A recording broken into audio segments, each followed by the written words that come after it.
Um policial da ativa do Rio de Janeiro me confessou o que ele fez para esclarecer o crime contra o Tim Lopes. Então é o seguinte, se eu te soltar, você me fala o que fizeram com ele? O cara falou, eu prometo que eu falo. Que muitas vezes, que aí entra no ponto de vista prático, principalmente meu, é algumas análises que eu faço. Da distorção do uso da câmera. O senhor citou muito bem, foi muito feliz, que foi algo importado, foi algo trazido dos Estados Unidos. Lá nos Estados Unidos, você sabia que é proibido utilizar como prova contra o policial a câmera? As imagens? Não sabia. E aí eu explico por quê. Porque, por exemplo, a câmera ela grava em 60 frames por segundo em 4K. Eu acredito que chama os lumens dela, né? A captura de lumens dela, se você pegar uma imagem no celular do ambiente totalmente escuro, você pega na câmera, parece que é de dia. Uhum. Então, ou seja, a imagem é distorcida da realidade, do que o olho humano está enxergando. Bem como a situação. Muitas vezes você vai sacar uma latinha dessa, eu posso enxergar uma arma, dependendo do nível de estresse que eu esteja. Na atuação, da onde eu tenho vindo. Você imagina nessa própria troca de tiro que o tenente estava. Ele acabou de ser baleado, ele acabou de tomar um monte de tiro de fuzil, de repente me aparece um cara com um objeto escuro na mão, num ambiente escuro. E esse tenente efetua disparo contra essa pessoa. E muitas vezes as imagens também... devia ter pensado. Não, porque... Pô, irmão, o que é isso? É um porque fuzil?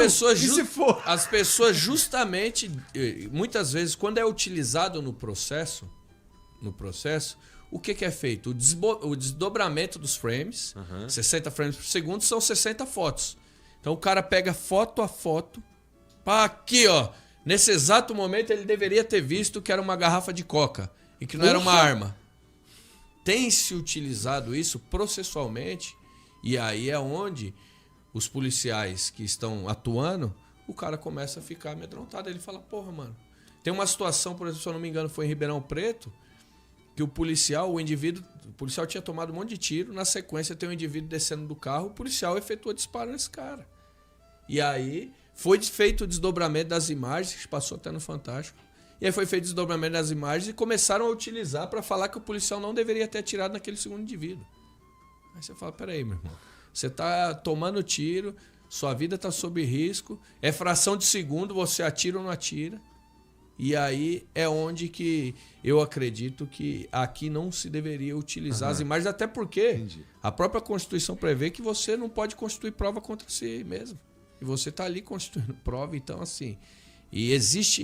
inclusive existe um estudo americano também, que se eu não me engano foi feito pela FBI, que comprova que as imagens elas geram uma distorção da realidade do que você enxerga no momento de estresse. E já existe esse estudo, tem um estudo americano sobre isso.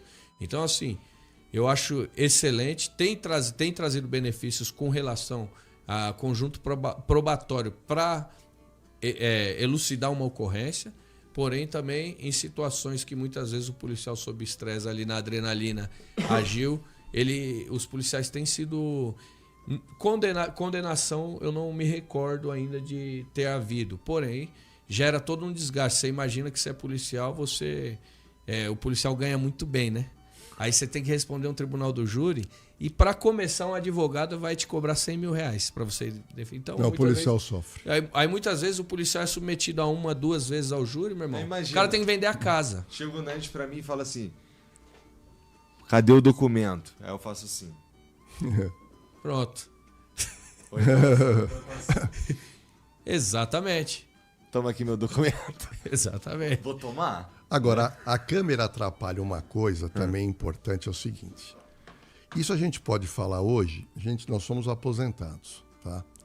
Mas eu tive um caso recente, onde um policial da ativa do Rio de Janeiro me confessou o que ele fez para esclarecer o crime contra o Tim Lopes.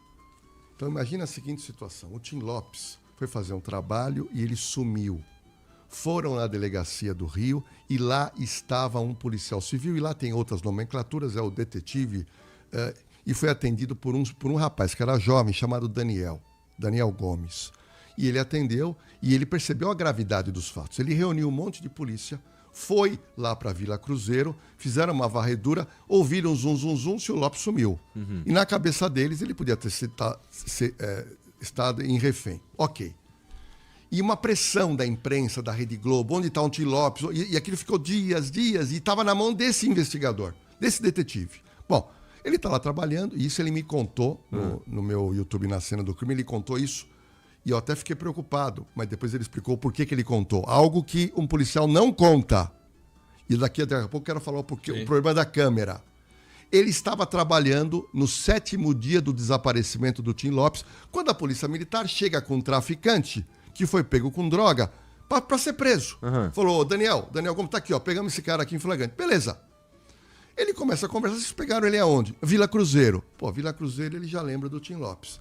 Ele chega, ele pega esse rapaz, leva para uma sala e fala, você é da Vila Cruzeiro? Ele falou, sou. Ele falou, o que aconteceu com o Tim Lopes?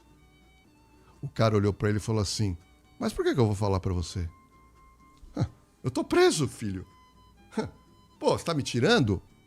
Ele falou, não, mas você sabe o que aconteceu com ele? Eu falei, olha, vou ser muito sincero com o senhor. Eu não sei. Mas se eu bater papo com 3, 4 pessoas, eu vou descobrir quem é. E aí, olha a situação que está a polícia. Ele, policial com uns 35, 40 anos, ele pegou e falou o seguinte, se eu te soltar, você me fala o que fizeram com ele? O cara falou, eu prometo que eu falo.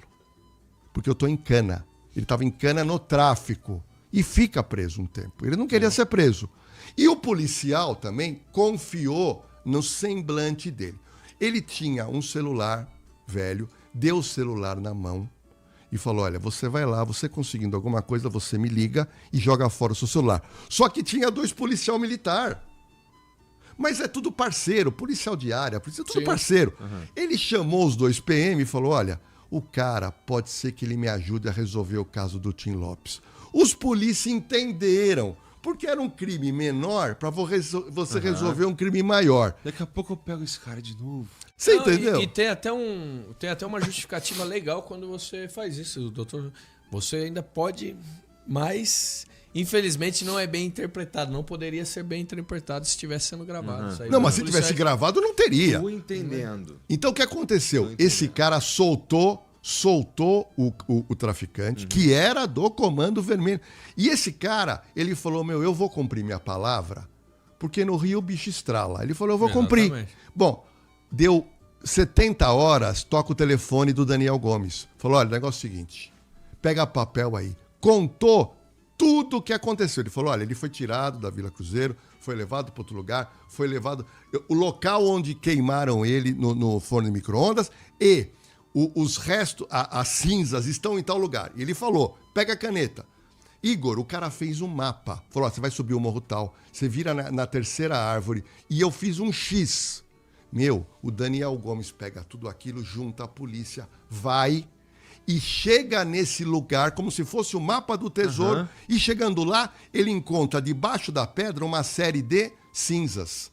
Só que nessas cinzas tinha um pequenino pedacinho de uma costela, aonde se podia fazer o exame de DNA. E junto tinha um pedacinho da câmera, da microcâmera da Rede Globo que estava com ele. Foi feito o exame de DNA, o que aconteceu? Era o Tim Lopes, ele deu o nome de todos que participaram e todos foram presos.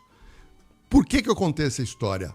Primeiro, por que o Daniel Gomes me contou essa história? Eu fui pro Rio para ele me contar. Porque ele falou para mim, ele já está com 72 anos na ativa, e o crime que ele cometeu está prescrito. Aí sim, pô, entendi. Corajoso, porque eu falei para ele, você está me dando essa exclusividade e você está contando uma história da Polícia Civil do Rio de Janeiro.